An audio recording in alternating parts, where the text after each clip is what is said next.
Hello, everyone. This is Oakwalker. I am here with Stronghorse, my dearest and bestest friend, and this is Earth Medicine for the Soul.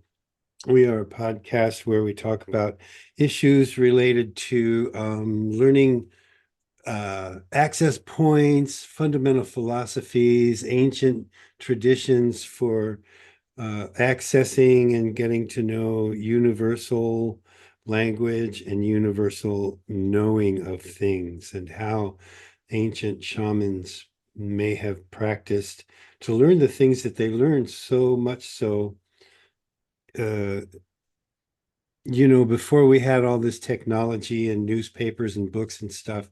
They were amazing at being able to transmit information from one town to another, from one person to another. They could do astonishing things, one might say almost telepathically.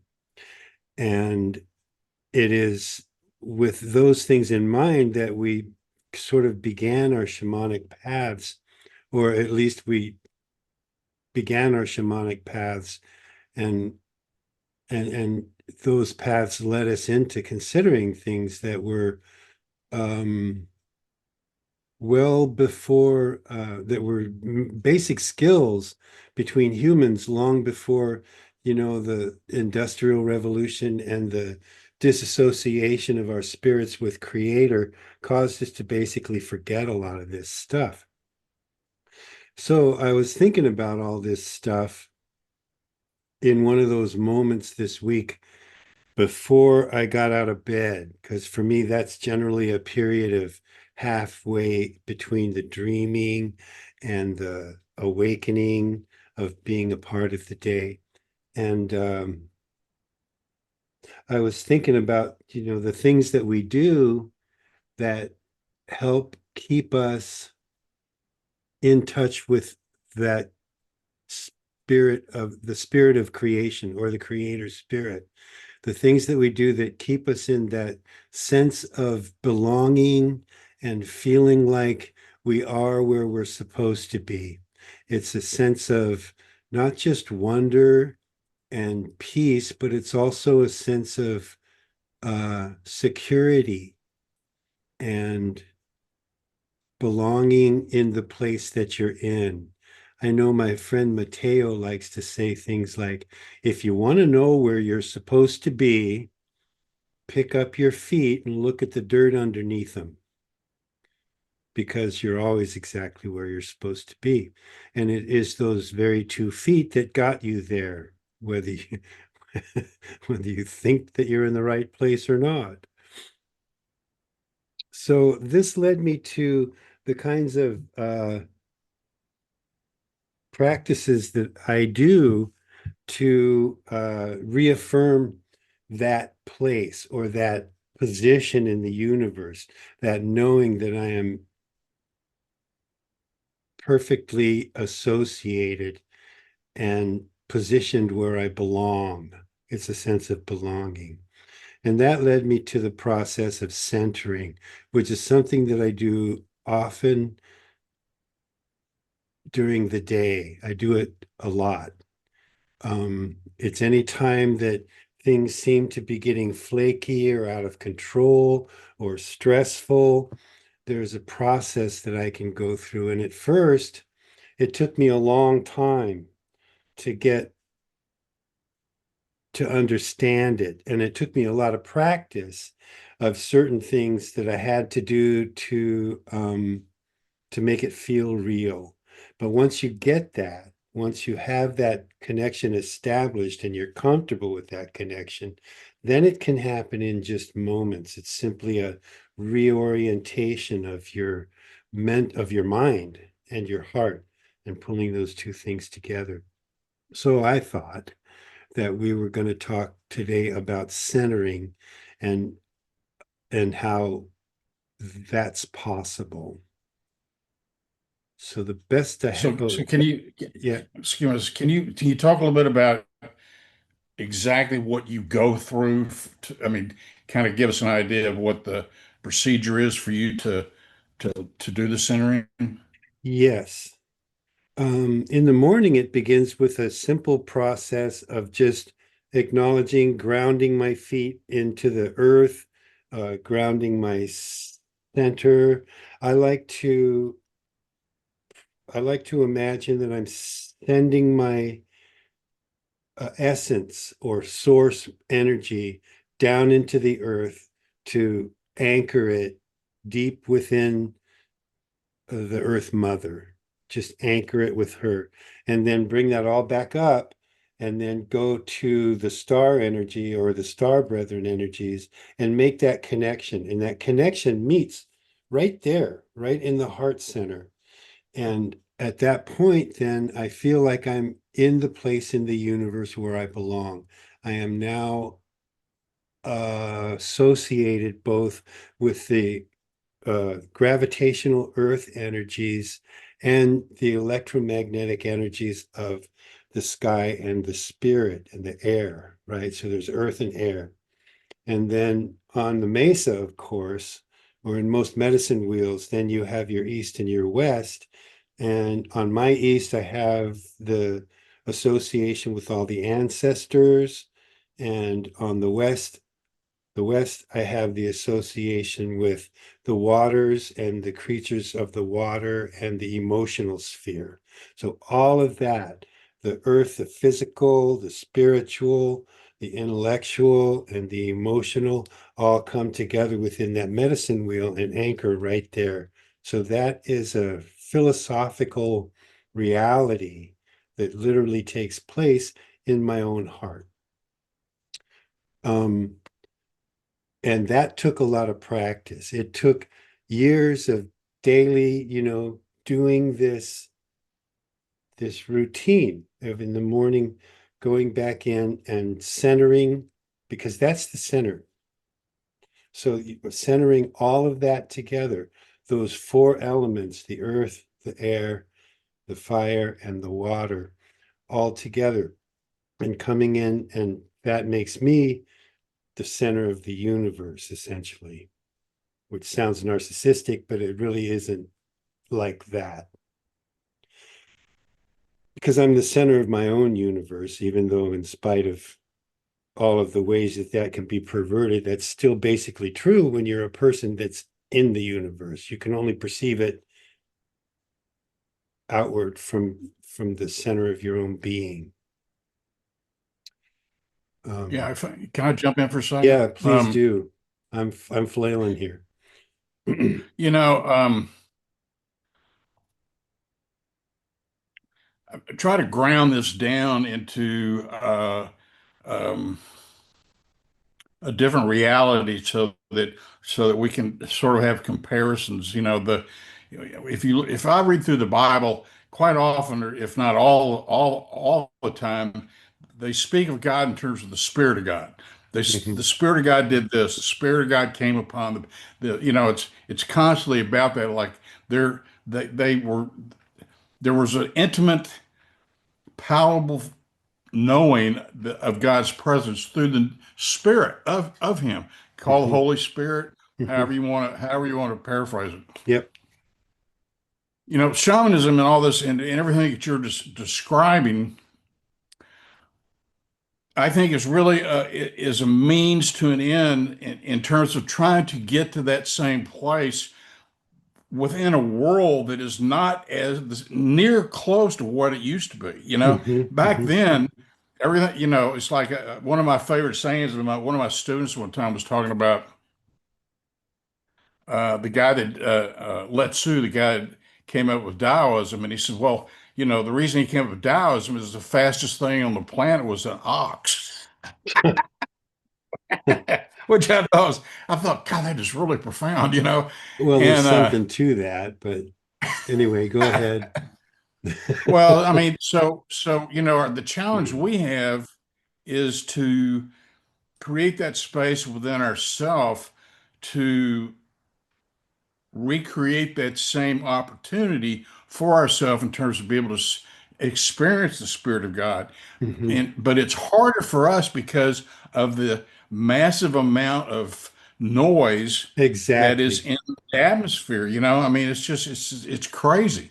And so that's why you get a lot of people who look at this as some sort of inconsequential discipline, or a practice of someone who's really lost and trying to find themselves, whatever. And all of that's probably true, but the essence is that we're trying to create a space within which we can palpably have an intimate connection with spirit, and primarily the spirit of God, Yeah, because yeah, that's that's what we're seeking. We've chosen to go there through Mother Earth, yep. and experience the spirit world of Grandmother Earth, because we believe that she is connected to the Spirit of God in a creative, co-creative place. And so if we can, find that avenue of awareness, it allows us to tap into this creative life force that's coming from the creator in a way that enhances our sense of self, and it creates substance of this belonging. Hmm. There's a real knowing and a real feeling of belonging and being of service to something greater than yourself that far surpasses anything that's being put out through the uh, call it the industrial Yeah, techno world. yeah, the And complex. in my opinion, every aspect of artificial intelligence is simply an attempt to create an imposter presentation of what organic intelligence does already. You know what I'm Okay. saying there? In other words, there's that they don't have this avenue of approach that we're speaking of through shamanic. So they're creating their own Right. The mythology techno world. matrix is trying to Yes. Yeah. emulate something that they can't even touch, can't even Emulate it. That's feel. right. That's right. Exactly. And so so the question becomes, which is more beneficial? And I guess that question eventually is going to be answered. Um, but right now, what I think what we're trying to do, particularly with this program that you and I are putting together, is Hmm. we're trying to say to the people, look, there's opportunity out here for you, if you're willing to open yourself up to greater sense of possibilities, and to just be willing to go into the unknown without any fear, without any intrepidation, without any doubt. Hmm. Shout out doubt, Hmm. and experience for yourself this avenue of approach. And I think centering is the key to that. And Yep. everything you're talking about, what you go through, it, because you got to create that space of quiet. Yes. You got to within you, you got to have that silence. Yep. And here's where that also gets to, because the trigger, that that point where during the day, once I've established that, early on in the day, once I've established that place, you can get back to it real fast. And the trigger to do that with is literally the path through humility. At that point, where you see that your things don't seem to be perfectly in control, or things don't seem to be they're just chaotic and noisy all around you. You get to that point of peace, and it's when you get to that humility of saying, all right, I'm listening again. Here we go. I'm going to drop all this. I have to do this. I will be back, and get back down into, all right, let me listen for a second here.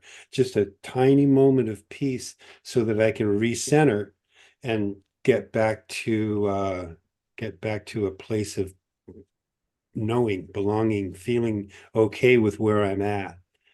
That's what, and yeah, so that's centering That's the basically. key. I mean, that's the key right there, is being at peace and being okay with where you're at. You know, Hmm. um, a lot of people preach that through being in present time, but very few people have a clue how to be in present time. Yeah. Because it's first of all, it's multidimensional. present time is a multi-dimensional experience, right? Right. You So and that's I like, oh both know shit. that, it's like, yikes. Okay, well, I didn't see that coming. Um, but that's I mean, I think that's really the problem with what's tormenting the soul of the Mm, human in this day and time is that it doesn't, you just can't cope with all of the massive amounts of noise and frequency disruption and all of the lies and the misinformation and the stuff coming at you. It's mhm. it's just And the way too much. shoulds, all of those shoulds. You should be this, you should be that. You need to, hey, if you want to be successful, just Yeah, never let the idea that you're not rich enter your head. It's uh, just things like yeah, that. it's really insane. I mean, it's so. I mean, I mean, at some point the pendulum's gonna have to swing back the other way. Oh It yeah, just is, and absolutely. I mean, and I think we're probably in at the beginning, front end of that. I saw someplace recently where somebody was saying that we're right in the middle of the great shift. And that Hmm. the third, fifth dimension starting to overlay third dimension, and and I keep waiting and trying to sense it and perceive it. And I might be and not be totally aware that I am because of all this other noise that's going on Hmm. around me. The only times that I've been able to do it where it was just cut and dried was out in the desert. Yeah, You know, you, or in the and you- woods for me, someplace where, all yeah, I can hear is crickets. yeah. When you're out there with nature and it's I mean, I love to tell the story when I was coming back. I was driving back from Mexico one time, and I was, I was driving an old Suburban. I owned a '98 Suburban, and I've been down to my house down in San Sebastian del Oeste, and as I was approaching the United States border, I realized I had a whole uh, carload of elders, spirit elders in my car. I could feel them, and I was like, Uh-huh. "This is weird. What are you guys doing here?" And I mean, I literally started approaching the border, and they all went, "Yeah, we're gone," and they all left. We're not going there, man. Yeah. And and it's for the very reason that we're talking about. They're not interested going into all this noise. Yeah. It's distracting, disrupting, and uncomfortable for them. Yeah. And so I mean that's why I always loved Mexico because it was so easy to get into this place we're talking about. Yeah. It was so Senator. easy, and it's just it's of course it's more and more becoming Americanized now, but Yeah, um, since NAFTA. But so I used to have to commute from Mexico into the United States to go to work, which was a long drive. Rosarito Beach, where I was living, is 30 miles south of the border. And the border, that is that's the busiest border crossing in the world, at San Ysidro near San Diego. And you can wait for hours there. But I remember one day it wasn't bad and I got through pretty easy and I was feeling pretty good until I got out of that border crossing. And now I'm on the American freeway, right? I-5. And I could just feel myself go, and my foot hit the floor and I was going, I gotta get to work, like this. And all I did was cross the fucking border. And it was just like I just drove into this and I did that for 30 seconds and then literally took my foot off the gas, started to pull over. I was going to go, holy shit, I don't know if I can do this today anymore. It's it's just like I walking totally into. get that, man. I totally get that. I'd spent a whole month down in Mexico one time, and I mean, God, I mean, I really came unwound, and when I flew back, I had a friend of mine pick me up.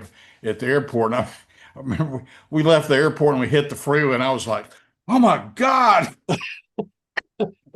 we're gonna die!" You live like I was this? like, "Please slow down." And she's like, "I can't slow down. I'm on that freeway." I was like, "Oh God." I mean, it's really, I mean, it's I just know. mind-boggling, man.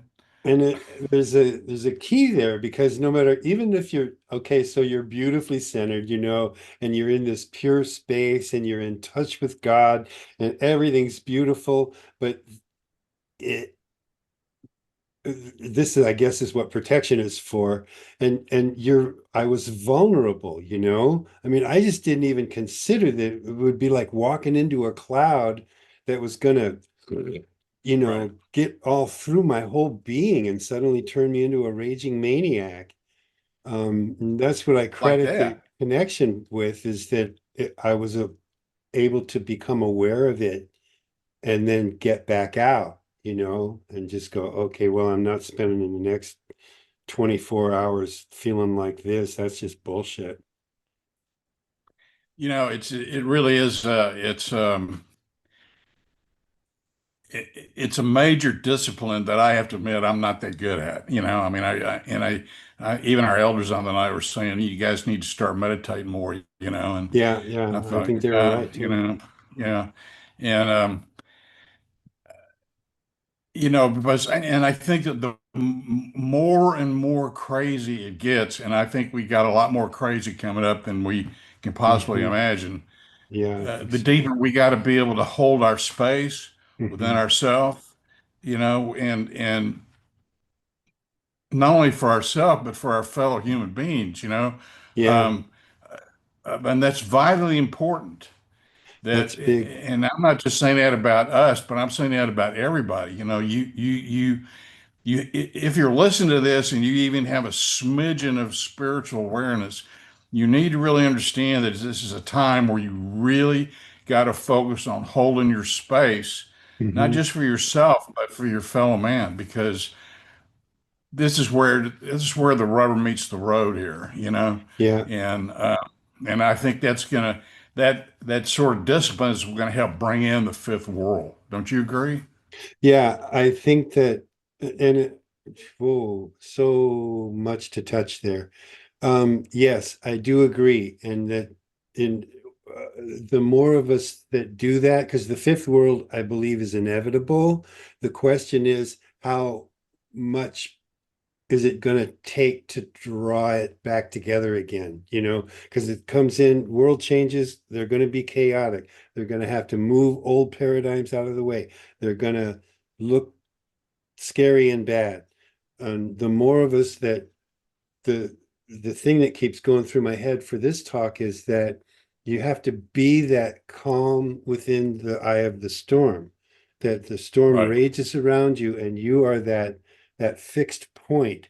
And it's not just for you, it's for anyone around you who's going to see that anchoring that you're doing, and be able to take that that perception and move it into their own selves, so that you have now a group of anchored people nearby, and that should spread out. And the more of that we do, the more people who do that, the less chaotic it's going to end up being, and the less painful it's going to end up being. And it's an unfortunate reality that, no matter how good we do this, it's going to be painful anyway, somewhat. Yeah, I think, but I think, like, if you consider it from the quantum string theory, the Hmm. how that ripples through the through the Overall consciousness of ethereal everything. world. Yeah, Yeah, that yeah. the a calm, solid, loving heart has way more influence Hmm. than the crazy energy that's trying to uh, Yeah, cope with chaos. I yeah. mean, it's night and day, man. Hmm. And Hmm. and I think there's more and more people out there, um, that are getting it, that are doing that. I mean, maybe consciously or unconsciously, there's a lot more people who are saying, I've had enough. I mean, I don't know if this is Yeah. a appropriate example, but if you look at Portland, where, where they're all meeting the National Guard frog suits, I love those guys. you know, I mean, The I naked mean, bike I just, ride, that dancing is so unicorns. brilliant, man. Like, yeah, you guys look like you're really badass. Hey, you like my frog suit? And that's got to have. I mean, we literally the impact of that. Because now I was reading somewhere where people are like trying to get frog suits for Halloween and they're sold out. Yeah. You can't find one anywhere, right? Well, that's kind of string theory. Yep. You Yep. know, I'm so with them all the way. I have a ghillie suit. I'll go as Bushman. We'll be fine. well, I mean, I guess is to wrap this up. Huh. The centering is very much an individual choice. This Uh-huh. is a place where I mean, I wanted you to give your example of how you do it. I have different procedures that I don't really look at as centering, but like every morning I get up and I walk my dog back to the back fence of my ranch. And I mean Yep. that's if I'm out there walking or you get Same and different. when I go work out, when I go Mhm. into the gym, that I'm centering. Yeah. I mean, I'm focusing on me. I'm focusing on taking care of me, and I'm doing it actively with a very conscious intent to maintain and improve my health. And that's centering. I'm not just letting myself be scattered to the Yeah. wind and trying to figure out how the hell am I supposed to cope with all this shit. Yeah. It's just people have to just find their own peace and Hmm. make that their own discipline. Don't you agree? Yes, I do. It's like the find your groove, and wherever that is, and whenever, yeah, it's this is not about greed and it's not about selfishness. It's about coming to a point where you're at peace with yourself, where you're at ease with yourself, because from that perspective, that's when spirit can reach you. You Right. have to you have to get within yourself, bring your heart and your head together, and then spirit can reach you. And that requires some kind of centering and getting into your own self.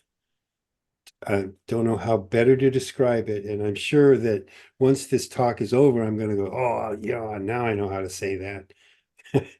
But Well, that's why we have more meetings.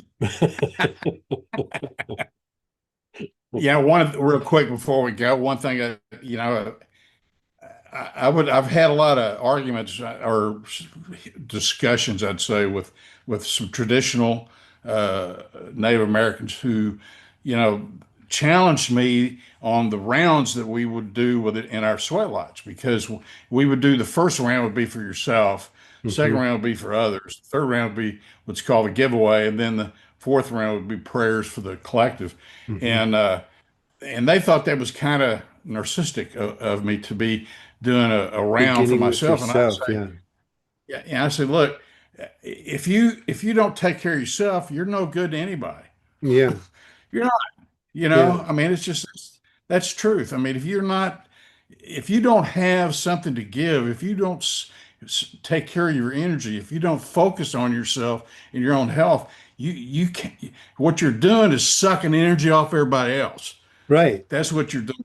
Right. You When the know? when the And purpose so, is for you to clear yourself and become that hollow bone so that spirit can communicate through you. I mean, there's a big difference there, and you have to hollow out the bone. When I sage the room, I sage myself first, you know, because otherwise I have this clean room and this chaotic noise being, going through, cluttering it all up again. I'm not going to yeah, do no, that. that's no, absolutely. I mean, so it's a real thin line between and that distinction is when you really understand the difference between ego and spirit, Yeah, because if you're coming at it from a place of look how awesome I am, that's ego. If you're coming from a right. place of I'm going to hollow myself out so I can be a greater service to the collective and to the Yeah, creator, yeah.